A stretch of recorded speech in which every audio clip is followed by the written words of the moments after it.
Angas, rungus, stones, and asere. There are conditions, there are exceptions to ID parade. And the first exception is if somebody is arrested in flagrante delicto.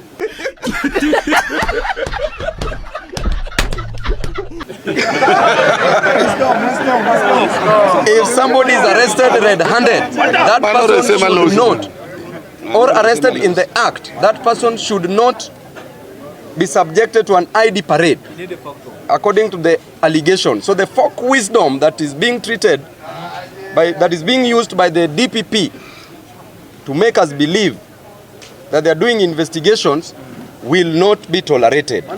Saizi watu wetu wamewachiliwa bure. Tulikuwa na mheshimiwa Orengo. My lips as I dispense knowledge carelessly. So, Madam Speaker, number one, should I be found dead by the roadside? Madam Speaker, you don't need to go and do a diagnosis. Madam Speaker, you don't need to go and do a postmortem for the cause of the death. There are only three possibilities. Possibility number one, humility. Madam Speaker, I fear I'm too humble for this life. And I urge the Tanga Brigade to be humble, or you be humbled the way we have humbled you. Number two, Madam Speaker, should I escape? Madam Speaker, I've really tried to escape being killed by humility, but I will not avoid being killed by the fatal injury from wisdom. Madam Speaker, in fact, when I woke up today morning, I realized that I'm wiser than I was yesterday. And as I'm speaking, I'm now wiser than I was 2 seconds ago. And I know, Madam Speaker, that in life you are either wise or otherwise. And that has been exhibited by the Tanga Brigade, that they are otherwise but not wise. Number three, Madam Speaker, I want to tell you that the third thing that will kill me is the megalomaniac nature of the Tanga MPs. What? What? The frivolousness, the fickleness, the irresoluteness, and the effeminate. Just shut up when an intelligent man is talking. Shut up when an intelligent man is talking. Madam Speaker, I know you have liquid intelligence, so you may not fathom what I'm talking about. You go where you belong. Order, members. Now, Madam Order, Speaker, members. just leave him. I can kick his head Honorable circumponiously. Thirdly, Madam Speaker, if my humility, if my wisdom, if my humility, if my wisdom, and if the frivolousness of the Tanga MPs shall continue to increase contemporaneously, then I fear my life is in danger. Honorable Babu, please Madam make your Speaker, vote. with that as it may, I vote yes, and do not subject us in the same house with these foolish Tanga MPs. In fact, a half of them are stupid.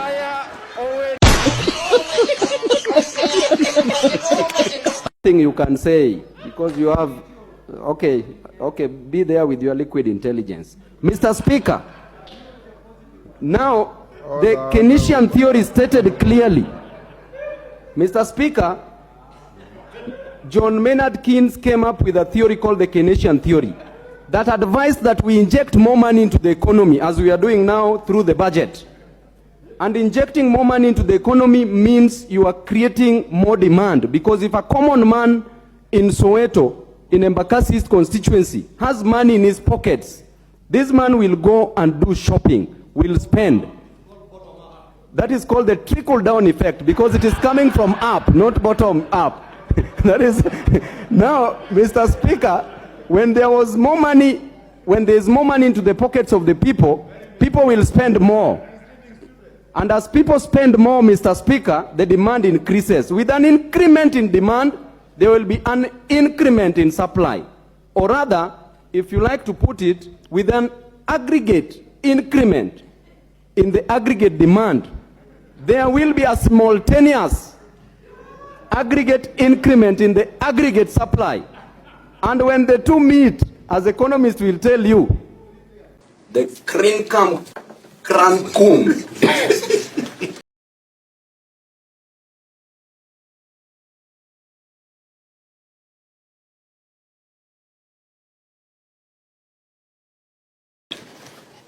Nature that the government is trying to portray Eric Omondi in bad light because of its failure can be best described as a political higgy-haga. Debating in this house, Honorable Speaker, these interjections, I find them unnecessary. I think Babu Owino thinks we are outside Central Police Station. Thank you so much, Honorable Speaker. Honorable Speaker, we cannot sit here. What standing order are you on? 91. 91. Honorable Speaker, why is it that it's only my standing orders that you are confirming, Honorable Speaker? The rest you are giving. Babu, everybody has been subjected to the same treatment. What I want to say is very important and urgent, Honorable Speaker. Yes. Yes, what is out of order? Thank you, Honorable Speaker. Honorable Speaker, I've heard the submissions made by Honorable Ichung'wah, and I want to say that at first I thought that they were important and detailed, but I've just realized that the important parts are not detailed and the detailed parts are not important. He's talking about manufacturing. Honorable Speaker, I want to educate Honorable What Ichung'wah. is out of order? This is where I'm coming to. Pursuing a counter argument. This is where I'm coming to, Honorable Speaker, on matters economics, because Honorable Ichung'wah is claiming that if we increase taxes for imports,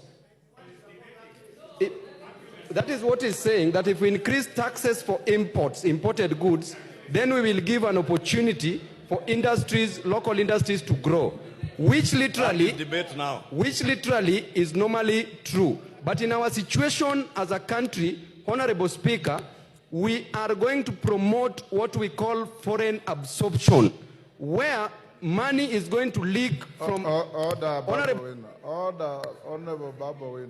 Order, take your seat. Order, Honorable Babu. Mr. Speaker, the internegram between Azimio One Kenya Coalition and the Kenya Kwanza is keyword, Mr. Speaker, in the apex of the law, in the supreme law of the land, and in the Constitution. And going by that, Mr. Speaker, in simple terms, it is very clear that Azimio, kindly give me time. Mheshimiwa, I don't know why you are so excited. Mr. Speaker, going by that fact, it is very clear, Mr. Speaker, that Azimio One Kenya Coalition Party is the majority party in the National Assembly. Mr. Speaker, going by the... Just keep quiet, Bwana. I know you know only was English, so just keep quiet. Mr. Speaker, going by the rules of interpretation, the literal rule, the golden rule, and the purposive approach, the facticity of the fact is that Azimio Alliance, Azimio One Kenya Alliance is a coalition, is the majority coalition party. Mr. Speaker, number two, we talked about marriage. Mr. Speaker, Azimio is a subsisting marriage, and in this marriage is a potential polygamous marriage. And Mr. Speaker, this marriage is not voidable because there was consummation in this marriage. Mr. Speaker, the person who presided over this marriage was overqualified, Mr. Speaker. And then, Mr. Speaker, the grounds for divorce, number one, is adultery or unfaithfulness, which we never experienced in our marriage, Mr. Speaker, because we campaigned together happily. Mr. Speaker, another ground is irreconcilable differences, which we never experienced, Mr. Speaker, in our marriage. And Mr. Speaker, a ground of insufficient or lack of finances has never been a ground. That our partners,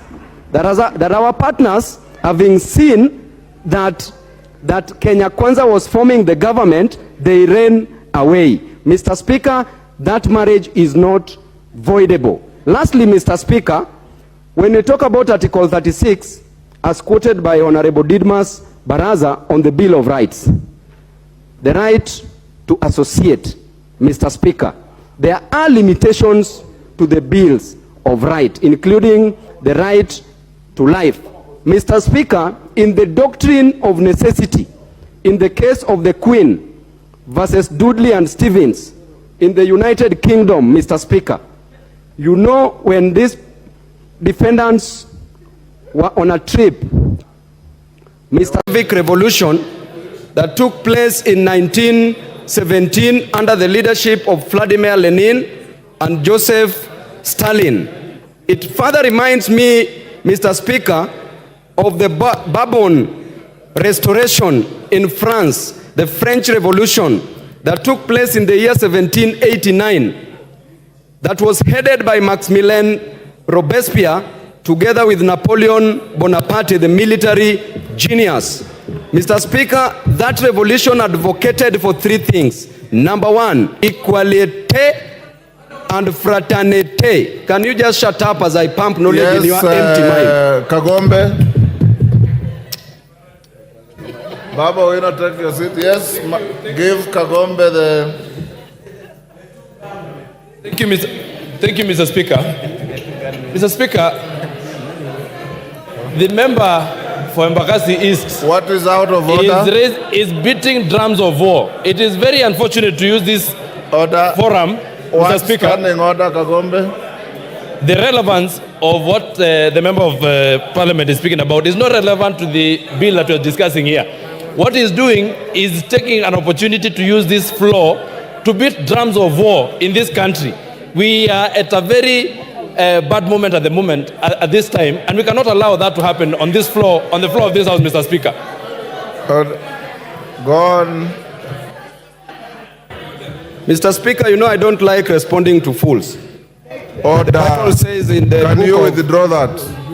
It's there in are the no book, fools in this house. in the book of Proverbs 26, the Bible says, Mr. Speaker, that never respond to a fool seat. because the... Order, Babu Owino. Order, Babu Owino. In this house, order, members, whether a member represents fishermen from the shores of the lake or the sea, whether a member represents herdsmen, whether a member is a professor, you are all honorable members of this house. And there are no fools in this house. And I want to warn you, Babu Owino, respect begets respect. Respect your colleagues, they will respect you. There are no fools here. Can you withdraw and apologize? Mr. Speaker,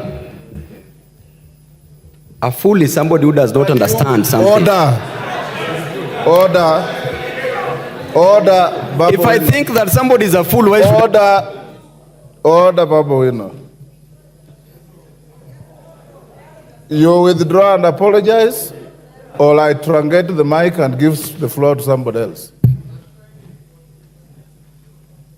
Give him the mic.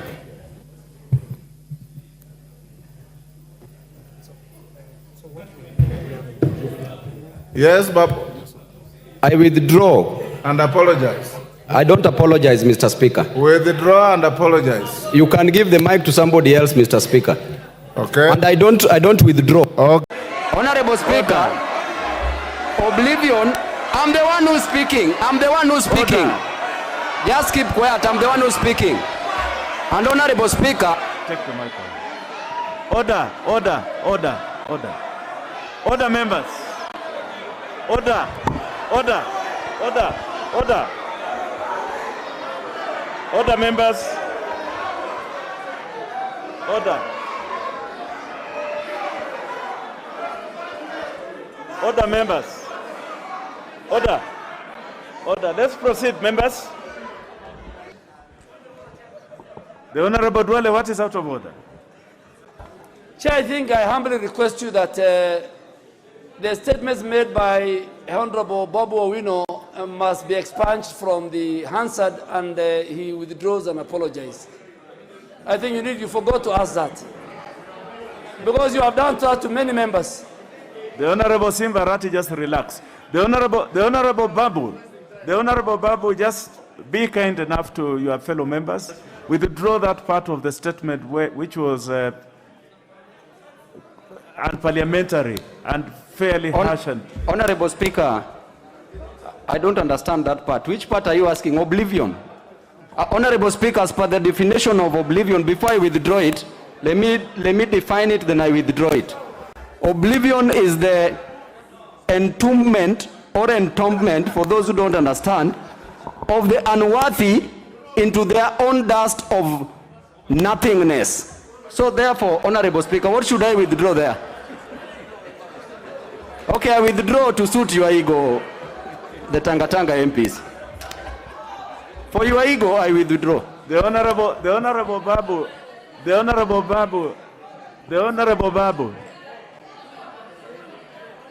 Just